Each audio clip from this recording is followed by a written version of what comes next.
Hello, my dear friends. Good morning and good evening. A warm welcome to one and all of you to this online sessions, motivational sessions. Many people have been giving me feedback and they have been requesting me, please continue to do such sessions and we are benefiting.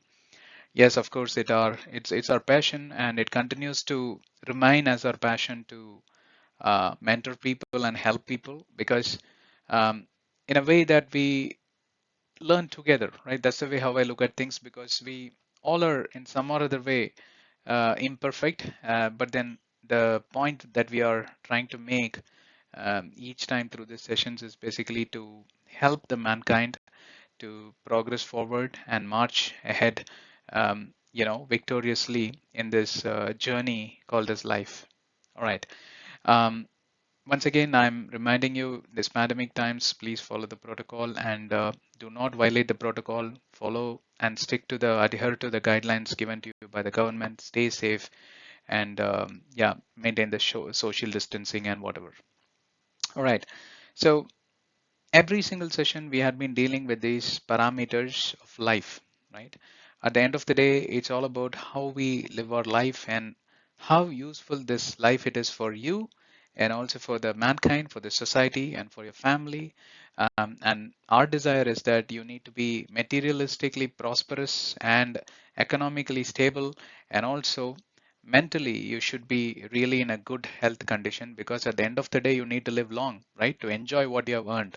And that's where people don't tend to focus, and we either work too hard or get into the reality of life, but on the other side, the flip side, we don't give too much of attention to the mental related things, or health related aspects. So through these sessions we are covering almost everything that is needed. Not only we are focusing on career, professional growth and personality development, but also how you can improve on your mental stature, and it helps you to march ahead in life. All right, so one such session, one such topic again, we have picked up, which is going to be very helpful for one and all of us. That's about becoming more adaptive and being open-minded, right? Um, and these two things are interconnected, but both of them are equally tough, and it's not at all easy to practice, but not impossible. We keep saying this: nothing comes for free, and nothing is easy, right? It sounds difficult, but then it is not impossible. So as you get closer towards what you want to achieve, and that's where you will find no, it's not as tough as I would have imagined.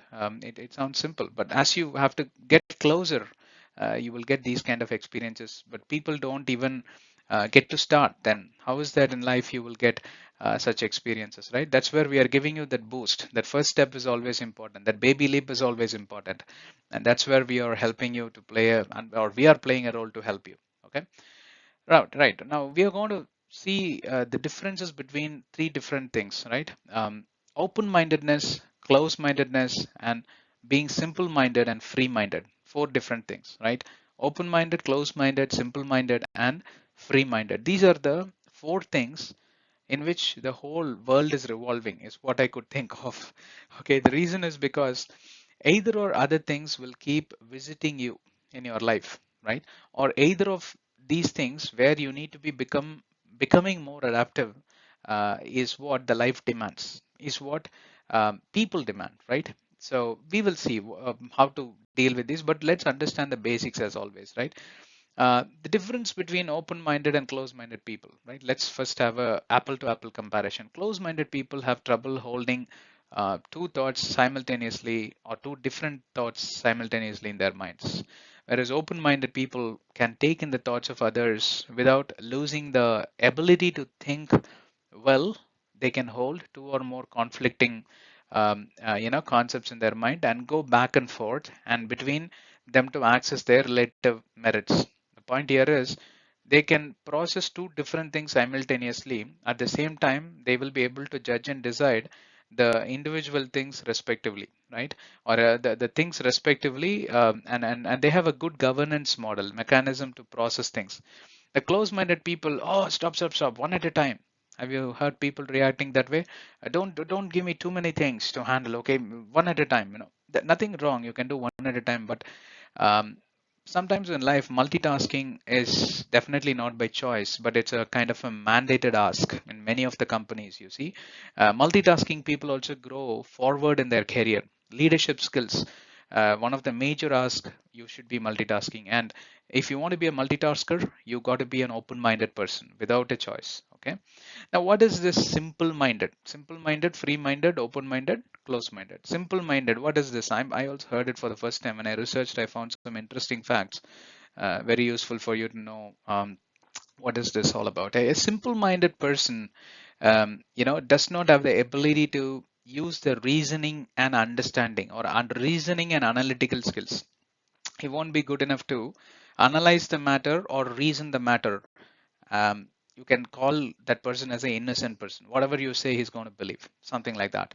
And that person, or if you are that person, probably you're not suitable for leadership or administrative skills, where you don't have the tendency to question, reason, and judge, right? Your judgment may seem to be wrong.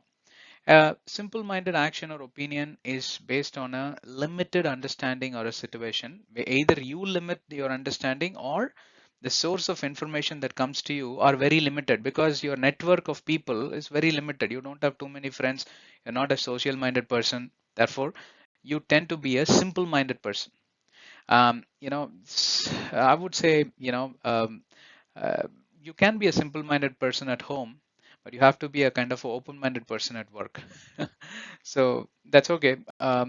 You can pick and choose wherever it applies. You pick and choose what you want to be, or where you can apply these facts. But you need to be aware of the facts and the basics and the terminology definitions, right? What do you mean really by being free-minded?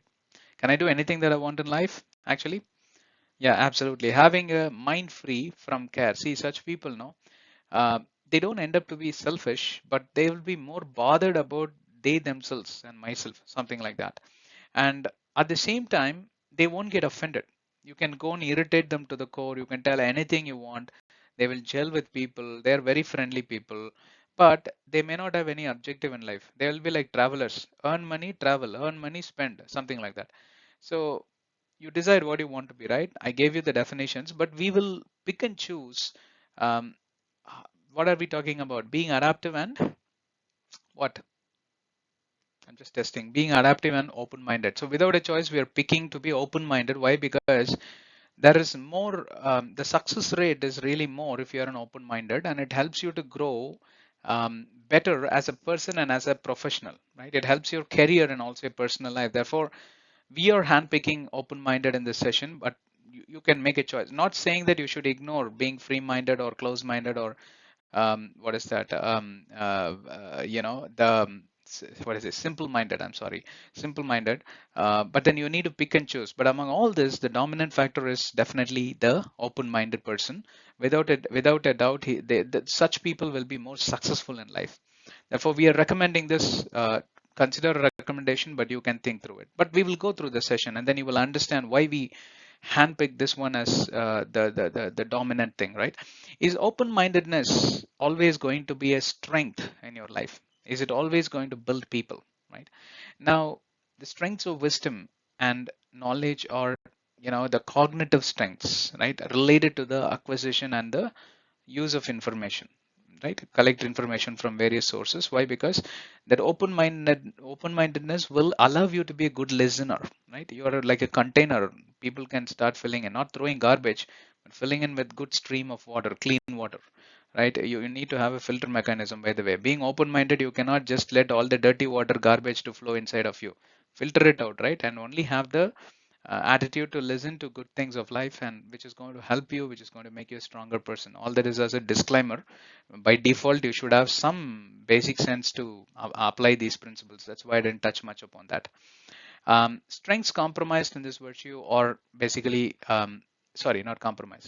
Strength comprised in this virtue are basically creativity, curiosity, very curious to learn, anxiety to learn, open-mindedness to learn, and also understand other people's perspective. These are all some of the nomenclatures, parameters totally contribute to something called as open-mindedness, right? You understand, and all these are very healthy, culture or healthy parameters in life. So when you get adapted to such, healthy parameters in life, what happens is you will start moving forward, moving much forward, and you may overtake what you were like 5 years ago. You would have gone over and beyond. So that's why it's very important. So why it is really hard for some people to embrace this concept called as open-minded. I want to be free-minded only. Yeah, bro, I definitely like to be a simple-minded person, right? I would love to be innocent.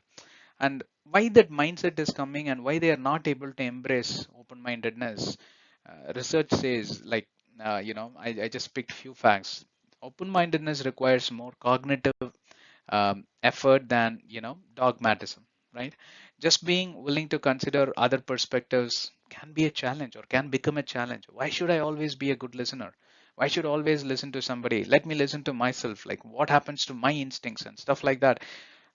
Those answers only can be answered eventually, periodically, as you travel in life, right?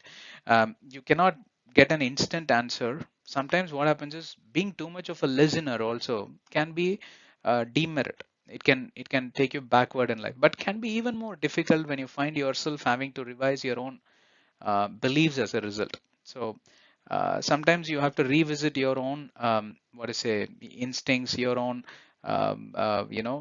implicit belief and stuff like that, and that's not easy, right? So that will become like your comfort zone, a fat layer, and to break that fat layer is not easy. That's why cholesterol, no, I hate it. It takes years together. It's a long process to break the cholesterol, which you allowed it to deposit through all your unhealthy lifestyle and etc. Being open-minded, what happens is it's like that cholesterol tablet getting inside and breaking that hard fat layer, and it's not easy. At the same time, it's not instantaneous. The results won't churn out immediately, and people may lose their patience also over a period of time. And that's why we always request that patience as you travel in life, right? um, some people also have found out that travelers, no, they are more open-minded and also free-minded, right? And that's because of one good reason. See, thanks to the baggage of experiences they bring up, and that helps them to get used to many people, many culture, and they've seen many circumstances, right? A more tolerant personality will emerge through them, right? And a more broad-mindedness will come, more sensitive, um, I wouldn't say more sensitive, more adaptive to the needs, right? For example, some places they may get good lodging and hotel, some places they may not get, but they'll get adaptive. Why? Because they're passionate to travel, and the same mindset continues in various aspects of life. So traveling is what makes the pedestal from which you see and judge things, which are wobbling in nature, right? It helps you a lot. um, why is it bad to be narrow-minded? Narrow-minded means what? Like a horse that bridle or something like that you call, right? Narrow. It can only look forward, no looking here and there. Or a frog living in the well, something like that. Narrow-minded people are generally resistant to change and new ideas, and they are lazy people. Why? That's why they are. That's the reason why they are not ready to adapt to change. Change is not. No change is easy, right? Political change, economical change, circumstance change, family change, school change, college change, work change, professional change, switching your career. Not no change comes for free. And who is having the guts and courage to embrace a change? People who are shrewd and hardworking and smart. People who are lazy and sluggish. I don't think they fit into this category of broad-mindedness and adaptive, and therefore naturally what they tend to become narrow-minded. Absolutely right. They often think they are right and everyone else is wrong. Why? Because of that ego that they build up to safeguard their inferiority complex and keep them going. So the only way that can keep them going is they will start blaming everyone. Narrow-minded people can be also difficult to deal with. A lot of diverses that happens, or because of either of the partners will be narrow-minded, right? Relationships break off, and at work you will find conflicts and other situations also. So the strong recommendation, if you are that narrow-minded person, I gave you a little bit of checklist already through that explanation, that you will have these many problems in life recurring. Therefore, you can analyze and understand that you fall into the narrow-minded category or not. but this is your chance, right? You can definitely get to explore what is this broad-mindedness all about and give it a chance. That's all, right? Yeah. Um, what do you call a person who is open-minded? Tricky question. Open-minded fellow. That's it, right?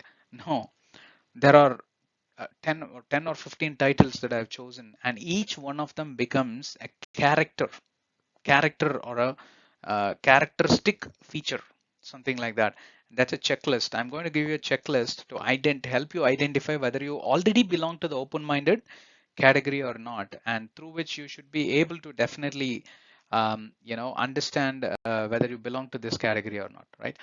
uh, Number one, if you are that broad-minded guy, you're always an approachable person. Why? Because naturally you're a good listener, right? And you're kind and so cool and responding, approachable. Some managers are not approachable. You will bark like a dog and bite your meat or flesh. So I refrain from few people in life. Why? Because I definitely know when I approach them, this is how they're going to respond. They'll be almost barking and chasing me and pulling me to death. So second thing is like impartial. They don't have that partiality. They don't have the favoritism concept, about which also we have done a session, right? You are an open-minded person. You will possess these kind of characteristic features. Nomenclature of these kind of characters will be already instilled in you. So keep ticking or put in a cross mark. Cross mark. Try to convert them to tick marks. These are all very healthy parameters of life. Being impartial is good, right? You cannot be partial, ignore somebody and have favoritism and all that. No, all of them must be treated equally and judge them in equal measures, right? Thirdly, observant. Observant means keen observers.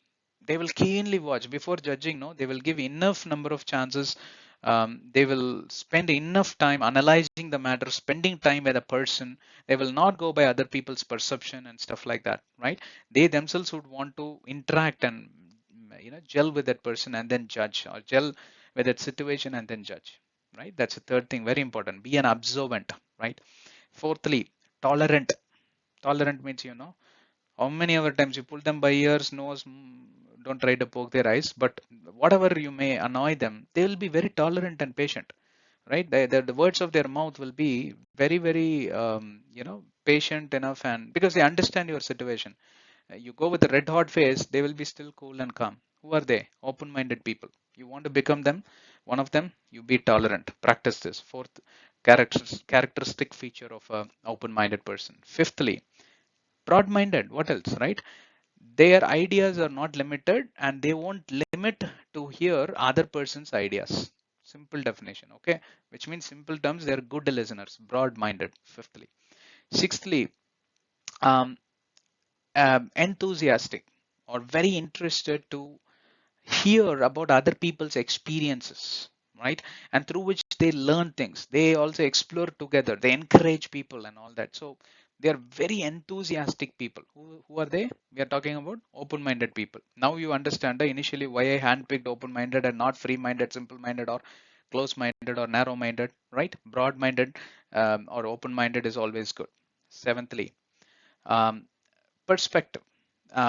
They are, sorry, not perspective, perceptive. Perceptive in the sense, um, they always give importance to other person's perspective. At the same time, they perceive what is much needed and they will start applying to their own lives. They'll make it very personal, right? Perceptive, right? And also, their perception, also they won't feel shy to be very honest in sharing. Eighthly, unbiased. Unbiased in the sense, they won't get biased into their, I fall in this gang. Then days later, no, I fall in that gang. No, I like this team. Months later, no, I like that team. So they will be very stable people. They are unbiased. They're very stable and very focused and very clear in what they decide, right? And ninthly, understanding. It's a big checklist, very important one because that's the key for the session. Understanding. Understanding means what? They will be getting into the shoes of the person whom they're listening, right? And they will try to understand their difficulties, their sorrow, their agony, their grievous moments, their difficulties to learn or adapt or whatever it is, and they will become almost the other person. So what happens is that rapport builds very quickly. You know, when a person is open-minded, you will quickly become friends. Actually, you will love such people, right? You will want to gel with them more. Don't you want to be one of those people? Don't you want other people to think about you in that likely manner, whichever I've explained you just now, right? Acceptant is the next quality. Acceptant means they will accept their failures. They will accept their errors. They will be very quick to apologize and say sorry. At the same time, they'll be very quickly to make you apologize because they will help you understand this is your mistake, right? They will ensure that you are brought out of the arrogance or egos or some people are stiff-necked, right? They won't listen to anything. These guys will coach them. They're good mentors, right? Um, I think this is a good enough for a checklist, right? I've given you almost like 9 or 10 topics. Um, Start ticking or put in cross mark. You don't remember it, rewind the tape. You will again hear me talking all that. This is the checklist which determines whether you are already in that open-minded category or whether you are belonging to some other minded category, right? Therefore, you want to get to this side, then you better start converting your cross marks to tick marks. That's the key for your life. And we will teach you how to make it happen, right? How do you talk to someone who is close-minded? That is also a very important question. Only three more questions and we will close with that. See, we cannot ignore close-minded people. We may end up working in a team which is comprising of 10 people. 9 are close-minded. What will you do? You cannot say I am the only open-minded. I quit this team. I will find a different team. You will never find a team, or you will never find a family. Children may be close-minded. Wife is open-minded. Wife is open-minded. It's definitely a gift. Okay, or husband is open-minded. It's a gift. Children close-minded. You can convert them. But imagine the husband is close-minded and wife and children are open-minded. You cannot quit the family. I will find a different husband. No, that's not the right thing to do, right? We need to deal with these people also, and how to deal. Some tips we are giving you, right? Do not share any personal things. That means like the things of the past, and too many things. Don't rewind of the past. Why? Because they are close-minded. They will not be able to understand or process these things very quickly.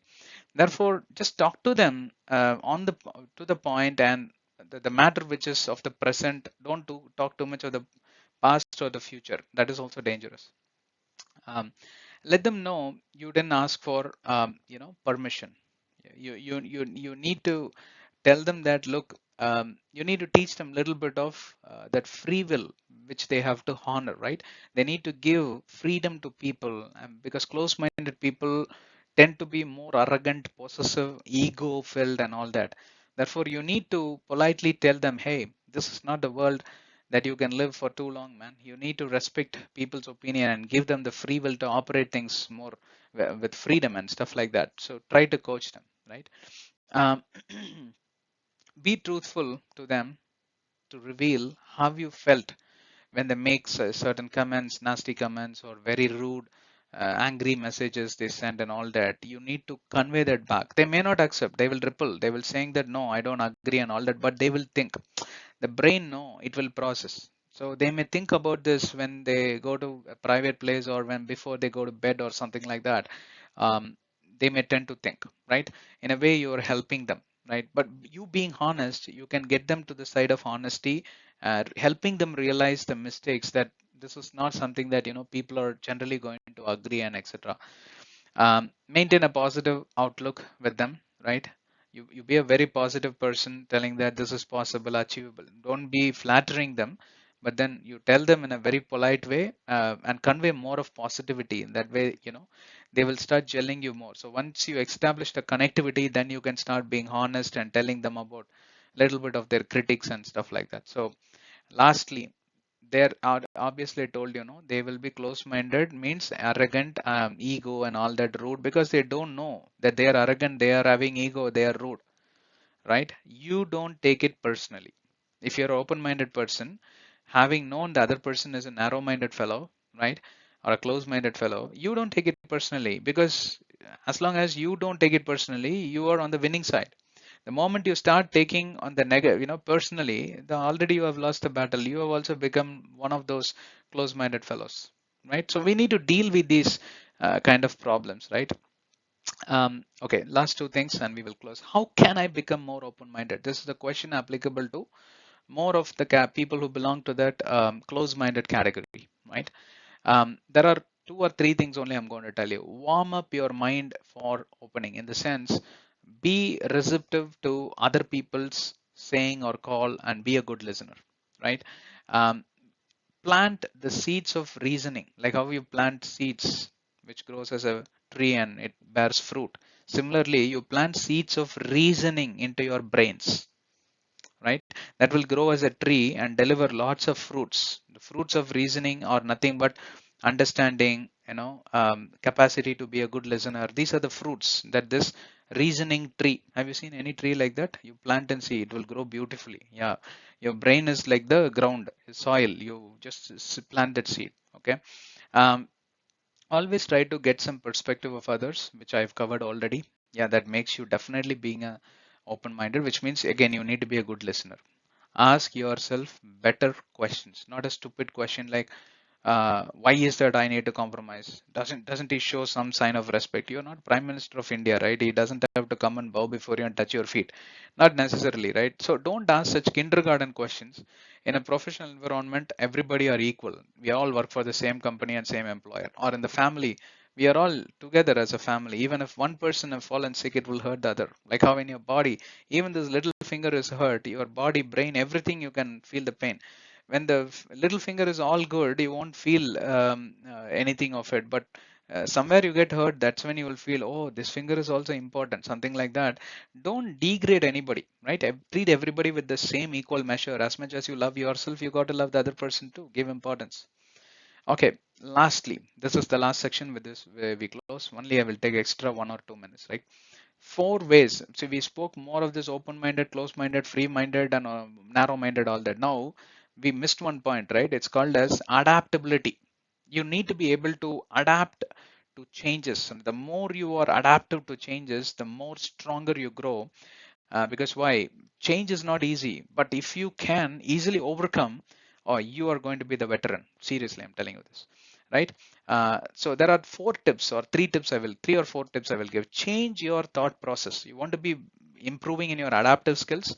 You change your thought process. Let go of the things like, well, that's the way we have always done it. Mentality. Some people have that mentality, that's the way we have always done it, right? Sometimes you need to change that procedure, the methodological way of operating, right? That might have worked there, but not here. So therefore, you start from scratch, zero the meter. First tip. Second thing is, force yourself to take some risks. In life, no pain, no gain, right? Sometimes you need to take that calculated risks in life. You need to. Only then you can explore things. Yes, it may fail, it may be successful, but through the failure, you can always learn. That's the good news you have, right? Little progress is made without risk, but with more risk, you can make more progress. But don't be a person always taking risks. That is also not what I'm asking you to do. But then to be more adaptive, you need to have that courage to take risks sometimes in life, right? Thirdly, encourage everybody to become more open-minded. One of the best ways you can develop an open mind is to encourage others. For example, you are the team lead, or you are the manager in your company, or you are the head of the house, you are playing the role of an husband, and or you may be a homemaker, you take care of the children, right? You need to encourage your children, encourage your wife, encourage your team, wherever you are. Promote this open-minded culture. The more you promote, the more it is easy for you to become a leader and not control things, manage things easily, right? Fourthly, and with that we close, embrace learning. Simple, right? Embrace means what? Embrace learning, right? Learning is the key to success. It not only promotes knowledge, but it will also reveal to you a lot of unknown things which you haven't heard in life. Probably that is the reason perhaps people get that close-minded attitude, or that horse which runs straight looking. No, the world is the road that is right in front of the horse, but there are better roads on the other side, onto the left and to the right, but you need to look around. All right, good. I hope it was a useful session, and I hope you learned something. If you have any doubts on what we are discussing through these sessions and materials and stuff like that, content, you please get back to us. I'll be very glad to explain to you individually. You need more topics like this, please message us, comment us, or mail us. Mail is in there in the channel, and share this with your friends, share this with all the teenage fellows. It'll be really benefit for the youngsters and also people of any age group, right? It's going to be, these sessions are very helpful, moral boosting. All right, so stay tuned. Soon I will meet you with another interesting topic. And you want any specific help, please WhatsApp us 990222121. 520 numbers. All right, bye bye. Take care. See you.